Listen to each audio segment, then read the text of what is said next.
Coffee Break German, Season 3, Episode 31.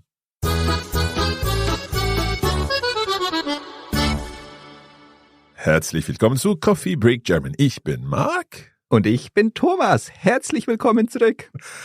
Thomas, it's been some time since you've been here in the studio with us. Ja, ich glaube, ein paar Jährchen könnte man sagen. Ein paar Jährchen. So a few, 1 or 2 little years or something like that. But no, it's great to have you back here with us. Ich bin sehr froh, dass du hier mit uns bist. Ja, ich finde es auch sehr schön. Es fühlt sich etwas komisch an nach so langer Zeit, aber ich bin sehr aufgeregt und ich freue mich auf die Geschichte, die wir aufnehmen und diskutieren. Also, we're delighted to have Thomas back with us, and we're looking forward to these next 10 episodes of our Coffee Break German Season 3 course. Now, Thomas, something different is happening in these last 10 episodes. Yeah, we are listening to a very, very exciting and I think very well-written story about 2 twins who are just about finished their last year in school and are deciding what they are going to do with their future. So in the next 10 episodes, we will be taken through the whole story and we will obviously have a look at like the grammar and the vocab that's used in the story. And I think it's quite a lot of advanced German, so there's a lot to discuss. Now, of course, this story that we're going to be sharing over the next 10 episodes is not just a random story because it has been created with lots of elements of Coffee Break German Season 3 in it. So all of the topics that we've been discussing, these will come up naturally and help us understand the story. And of course, it will give us further practice of all of these tricky points. And I'm really looking forward to being tested by the story. Yes, I've been really impressed how advanced the level actually is in this text and like how far your German has come. Well, it is. I mean, you were with us back in Season 1 many years ago, so hopefully things have improved a little. Definitely, from what I've seen so far, yes, definitely. Also, bist du bereit? Ja, lass uns anfangen, Marc.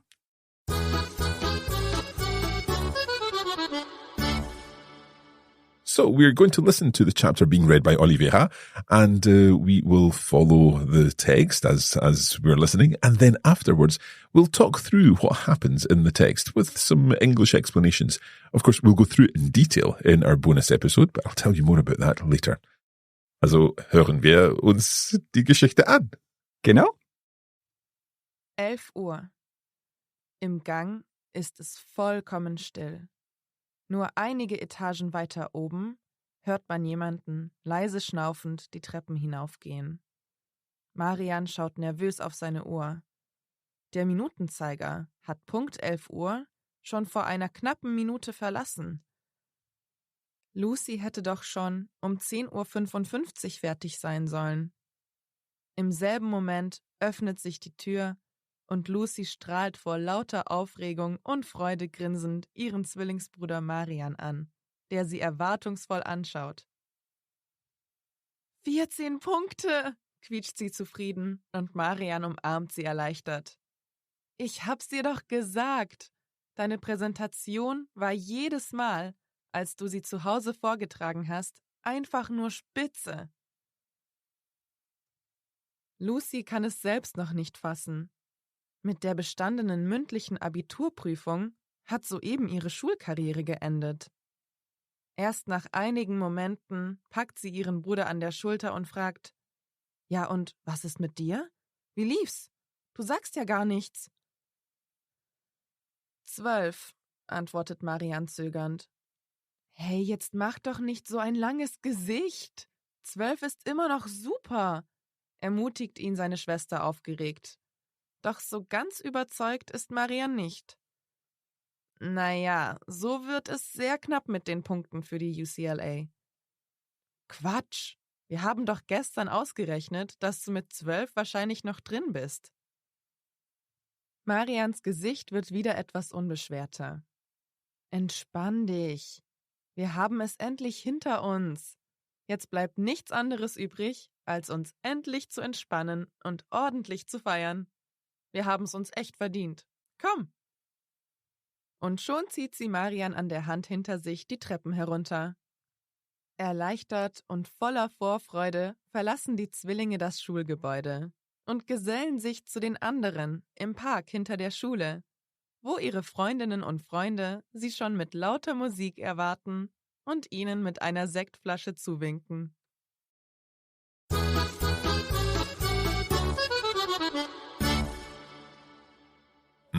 Sehr interessant. I have to say, there's quite a lot in here that I didn't understand. I think we're going to go through it in detail, but I feel that it's a different type of language that we're used to. Yes, I would say it's a lot more because it's not spoken German, it's written German, and there's a lot of more metaphors and like flowery language. So I think there's some things that are said in a really nice way, but they are at the start hard to understand because it's not something like as a German would necessarily speak. Yeah.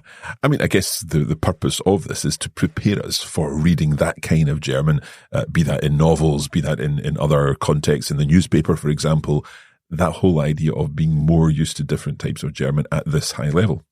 Exactly. It's definitely something you would find in books or in newspapers where you use lots of different adjectives to describe the same thing that you might not come across naturally in like easier texts. Good. Okay, so as I said earlier, we're going to go through this in detail in our bonus episode. But for now, let's talk a little about what's happened in this story. I've understood some of it. I've got the gist, I think. As you said, we were listening to a story about two people receiving their exam results at this point. And yeah, let's talk a little about what happened. The story starts with Marian, who's the twin brother, waiting in the school corridor, and he's waiting for his twin sister, Lucy, who is running a little bit late. Yeah, I have to admit, I got a little confused because typically in English-speaking countries, Marianne is a girl's name, whereas in German-speaking countries, Marianne, Marian, is a boy's name. Okay, no, so she's coming along the corridor and she's happy, isn't she? Yes, so then she comes out of the door and she's absolutely delighted. She's ecstatic and she's shouted 14 Punkte. So I picked up the 14 Punkte. I knew that she had got 14 points in her. What was the word for it's an oral exam, isn't it? Yes, it's the mündliche Abiturprüfung. So mündlich, the oral, and Abitur is your final set of exams that you write or have before you graduate from school. Mm-hmm. And the key thing there with the mündliche is the Mund, your mouth. Genau, der Mund. And it's actually, so 15 points is the maximum. So she's so delighted because she got 14 out of 15 points. And Marion then just congratulates her and says like he was sure she would get that many points because he actually listened to the presentation when she was practicing at home. Excellent. So what about Marianne, Lucy's brother? How did he get on with his Abitur? Well, we come across that and he just says 12. So he had 12 points out of 15, which is still really, really good. But then he makes a langes Gesicht, a bit of a long face because he's not entirely happy with his result. And he's actually worried that it will be enough to get into the UCLA. Yes, so the University of California, Los Angeles, I think. Genau. But Lucy kind of then afterwards like encourages him and said, oh, that will definitely be enough. Don't worry about it. And talks about that they finally finished basically their school career and it's now time to relax and celebrate. And I think at the end, I seem to remember they headed out of the school and headed towards the park where their friends are waiting and they're all celebrating together. Exactly. She kind of drags him out of the school and they are already like waving with bottles of sparkling wine and have the music already on. So like they're going to that celebration phase of their school career. Good stuff. Okay, so as I said, we'll go through it in detail in our bonus episodes. Now, Thomas, just before we leave this text, there's one expression that I really did recognize in here, and that was entspann dich. It's kind of like relax, isn't it? Genau, relax, like calm down. So what's the infinitive there? So we have entspannen or sich entspannen is the reflexive one, and then we're using the imperative to kind of give the command, the instruction, relax. Relax yourself if you want to use like the reflexive part. Yeah. And are there other ways of saying that, chill out, calm down? What else could we say in German? So you can totally use chill in German as well. Okay. Where you can also say phrases like keine Sorge, no worries, kein Problem, no problem. Yeah. Or something very similar to entspann dich is beruhig dich, which comes from sich beruhigen, to calm yourself down. So sich beruhigen. Genau. And then it's the same with beruhig dich using the imperative and still the reflexive. So noun. Is the word Ruhe in there, like silence? Ja, genau. Okay, beruhig dich. Genau, and you can also calm somebody else down, so er beruhigt den Hund, like he's calming the dog down. Good. Okay. So we're almost finished this episode, but as ever, there is still time for eine Kleinigkeit. So Thomas, what have you got for today's Kleinigkeit? It actually matches really well what we just discussed about the keine Sorge, kein Problem. And the phrase is alles in Butter. Alles in Butter. So literally everything in butter. Everything in butter, genau. So what does this mean? It means that everything is okay. No worries, like, it's good. Okay, where does it come from? So there are two versions. One is that if you cooked with butter, you were using the more expensive product butter instead of margarine or oil. So you're saying like it's in a good quality. Everything is, you're doing it to the best possible. Right, so there's no problem about it. It's going to be really good. So it was like a mark of quality. If a chef said, "Oh, it's alles in Butter gekocht," it was cooked with butter instead of like cheap alternatives. So that's one theory. Yes, I like the other one better. And is that back in the days, they used butter, melted butter, to transport expensive glasses and porcelain. So they would put the things in the melted butter, then let it harden, and then transport the hardened butter block to keep things from breaking. Wow, I love it. Alles in Butter. That's a really good one. I like that second theory as well.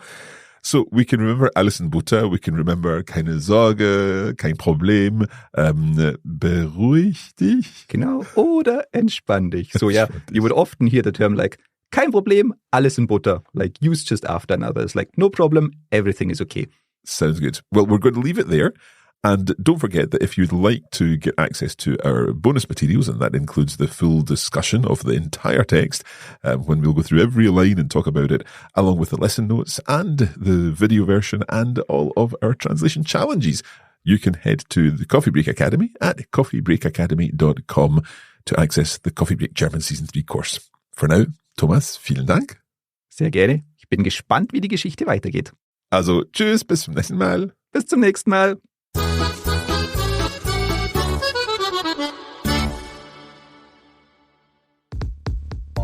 You have been listening to a Coffee Break Languages production for the Radio Lingua Network. Copyright 2023 Radio Lingua Limited. Recording copyright 2023 Radio Lingua Limited. All rights reserved.